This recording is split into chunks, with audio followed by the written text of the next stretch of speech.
यमुना जी जो है ये जल तत्व हैं, कालिंदी। सत्यभामा जो है ये पृथ्वी तत्व हैं। इसीलिए भौमासुर नाम के राक्षस को मारने के लिए ठाकुर जी गए, जो कि पृथ्वी का ही बेटा है। बोले नाथ इसको मार दीजिए। तब भगवान बोले तुमसे ही आज्ञा चाहिए थी, और भगवान ने भौमासुर का वध किया। तो पृथ्वी तत्व कौन? सत्यभामा। इस प्रकार ये अष्ट प्रकृति भगवान की अष्टपटरानी। अब आती है बात 16,100 कौन है? तो वेद मंत्रों में, उपासना कांड में जो भगवत उपासना के 16,100 मंत्र हैं दिया गया, और पुष्प देकर के कहा गया वंशी धारण करने वाले परमात्मा का स्मरण करो। वंशी विभूषित करा नवनीर दाबात पीतांबरा अरुण बिंब फला धरुष्ठात पूर्णेन्दु सुंदर मुखा अरविंद नेत्रात कृष्णात परम किमपि तत्त्वमहं न जाने। भगवान श्री कृष्ण का स्तवन करने के लिए जिस मंत्र का उच्चारण किया गया, ऐसे 16,100 मंत्र कृष्ण उपासना के, वे सब भगवान की पत्नी बन करके आए और उनसे ठाकुर जी ने विवाह किया। तो देखा जाए तो किसी भी स्पष्ट जीव से ठाकुर जी ने ब्याह नहीं किया। अपनी उपासना के 16,100 मंत्र और अष्ट प्रकृति से भगवान ने विवाह किया। ये हैं 16,108 भगवान के विवाह हुए।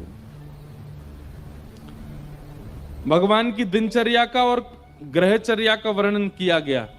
ठाकुर जी की दिनचर्या बताई गई। ठाकुर जी सुबह सुबह उठ जाते हैं भोर में, और भोर में उठ करके स्नान ध्यान करके सबसे पहले ठाकुर जी ध्यान में बैठते हैं। आप कहेंगे ठाकुर जी किसका ध्यान करते हैं?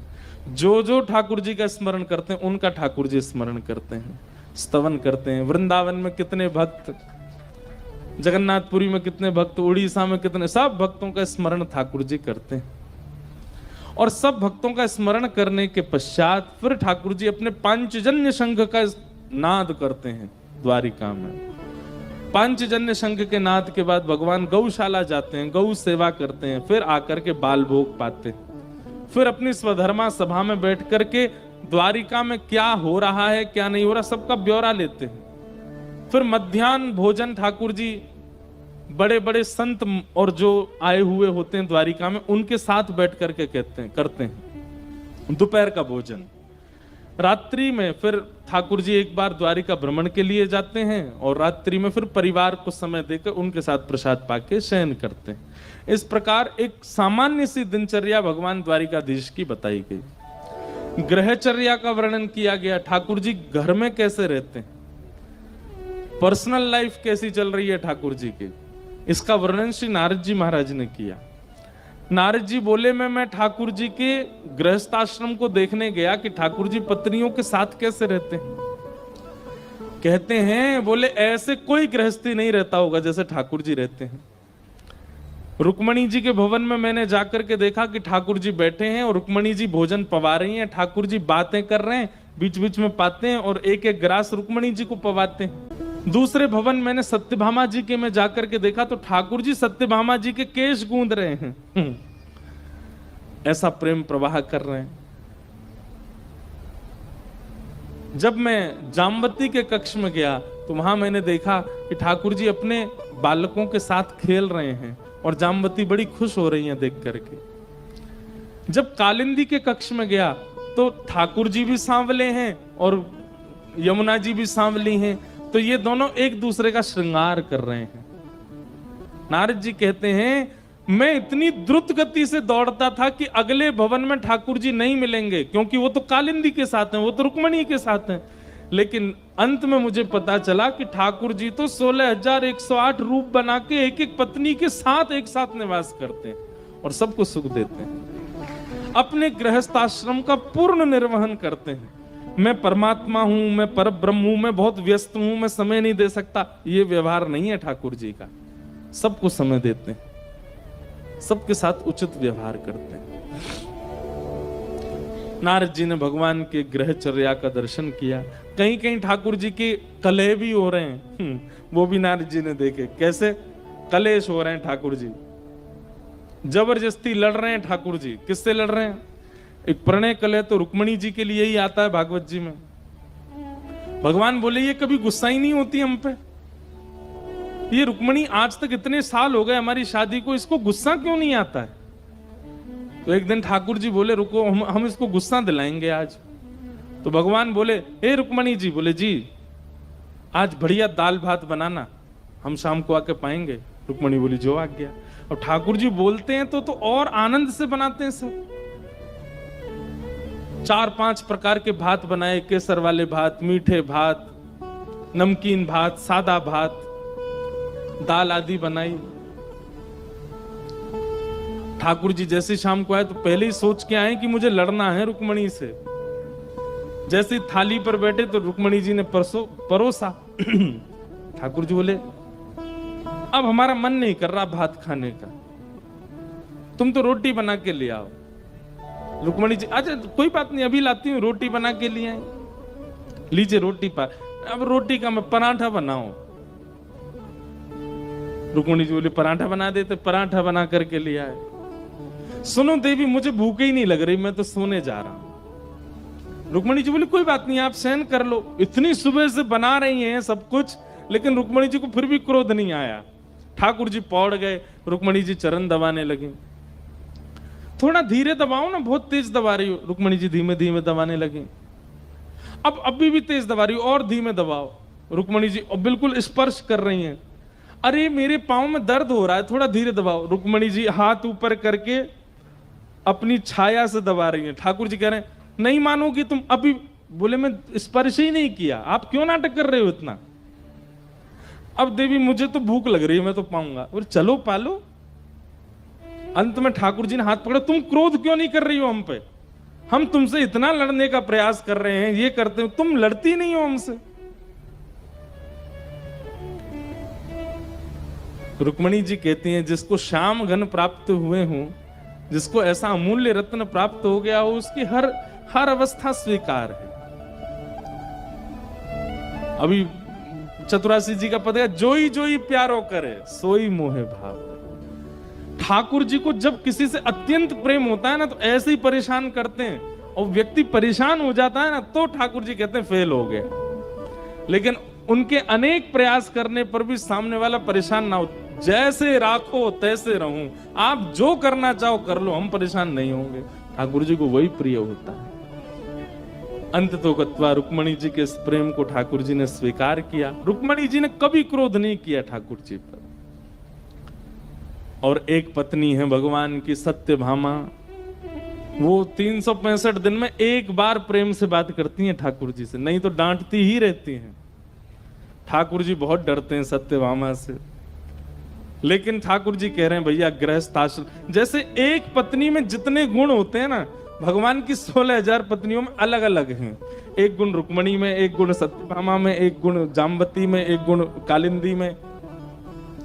लेकिन ठाकुर जी कहते हैं सर्व गुण होने चाहिए गृहिणी में। उससे भय भी होना चाहिए, उसके प्रति प्रेम भी होना चाहिए, उसके प्रति सम्मान भी होना चाहिए, उसके प्रति आदर भी होना चाहिए, उसके प्रति दासत्व का भाव भी होना चाहिए, उसके प्रति प्रभुत्व का भाव भी होना चाहिए। सब भाव भगवान अपने गृहस्थाश्रम में जी रहे हैं, आनंद कर रहे हैं। तभी पांडवों ने राजसूय यज्ञ किया, भगवान को आमंत्रित किया।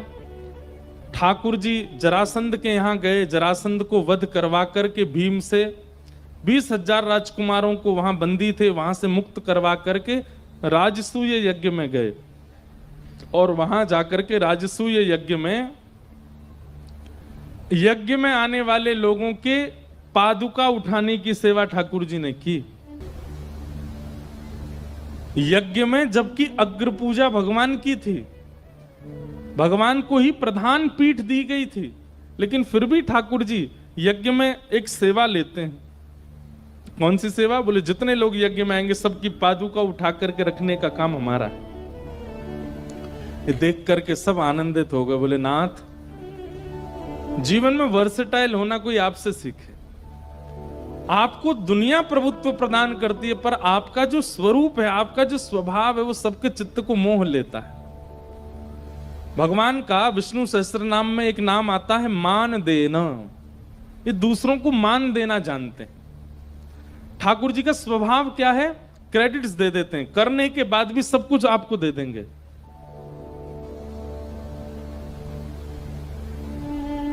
मैं कहूं मैंने 7 दिन कथा सुनाई, मेरी कथा सुन के एक व्यक्ति के जीवन में परिवर्तन हो गया। जगन्नाथ जी मंद मंद मुस्काएंगे, हम बे तेरी कथा से हुआ है। अरे हमारी इच्छा नहीं होती तो तू बोल पाता, हमारी इच्छा नहीं होती तो तेरे जीव में स्वर आ पाता, हमारी इच्छा नहीं होती तो वो सुन पाता, हमारी इच्छा नहीं होती तो वो परिवर्तन कर पाता। लेकिन अच्छा है तुम सब सारे क्रेडिट ले लेते हो। करते सब ठाकुर जी हैं, पर हम लोग अपनी पीठ थपथपाते हैं कि हमने किया। ठाकुर जी का स्वरूप कैसा, मान देना, सबको मान देते, अमानी ना मान देना। और स्वयं कैसे मान रहित, कभी मान नहीं चाहते, ऐसे श्री कृष्ण। राजसूय यज्ञ में गए, तभी वहां शिशुपाल भगवान को गालियां देने लगा। 100 से ऊपर गाली जैसे ही दी शिशुपाल ने, भगवान के सुदर्शन चक्र ने शिशुपाल का सर धड़ से अलग कर दिया। शिशुपाल का वध किया ठाकुर जी ने। यहां पर महाभारत की योजना बन गई। भगवान ने बहुत प्रयास किया कि युद्ध ना हो, ये बात याद रखिएगा। कई लोग मेरे से आके कहते हैं, बोले ठाकुर जी गीता में बार बार अर्जुन को कहते हैं तू युद्ध कर, तू युद्ध कर। बोले भगवान उसको चेता रहे हैं कि तू लड़। ऐसे परमात्मा जो लड़ने के लिए कहते हैं। मैंने कहा गीता से पहले की महाभारत सुनी है आपने? कितनी बार ठाकुर जी ने रोकने का प्रयास किया। स्वयं शांति दूत बन करके गए दुर्योधन के पास और जाकर के कहा कि दुर्योधन युद्ध में सार नहीं है, कितने बालक अनाथ हो जाएंगे, कितनी माताएं विधवा हो जाएंगी, युद्ध मत करो, 5 गांव दे दो पांडवों को, हो गया काम। लेकिन दुर्योधन कहता है सुचग्रैवेन दास्यामि बिना युद्धेन केशव, सुई के नोक के बराबर जमीन भी बिना युद्ध के नहीं दूंगा। इसलिए जब मोह हुआ अर्जुन को कि ये अपने हैं, इनको मैं कैसे मारूं, तब भगवान कहते हैं उसने ये विचार नहीं किया कि तू अपना है, तू क्यों विचार कर रहा है। मैंने इतनी बार समझाया दुर्योधन को कि युद्ध नहीं करना चाहिए, लेकिन तब भी नहीं मानता है। और तू यहां पर कायरों की तरह अब कहता है कि मैं युद्ध नहीं करूंगा। अरे अर्जुन, युद्ध ना करना ये पक्ष तो मेरा था, लेकिन इस पर तुम्हें पहले ही हाथ खड़े कर देने चाहिए थे कि मैं युद्ध नहीं करूंगा। अब पूरी सभा बन गई है, युद्ध मैदान तैयार हो गया है, बीच में रथ खड़ा है, और अब तुम कह रहे हो युद्ध नहीं करूंगा। इससे तो तुम कायर साबित हो गए, इसलिए युद्ध करो। बंधुओं, ठाकुर जी का एक बहुत अच्छा फॉर्मूला है। क्या? आगे का पहले ही विचार करके सावधान हो जाओ। अगर पहले सावधान नहीं हुए और आगे पहुंच चुके हो तो फिर वहां से वापस मत आओ, आगे चलो।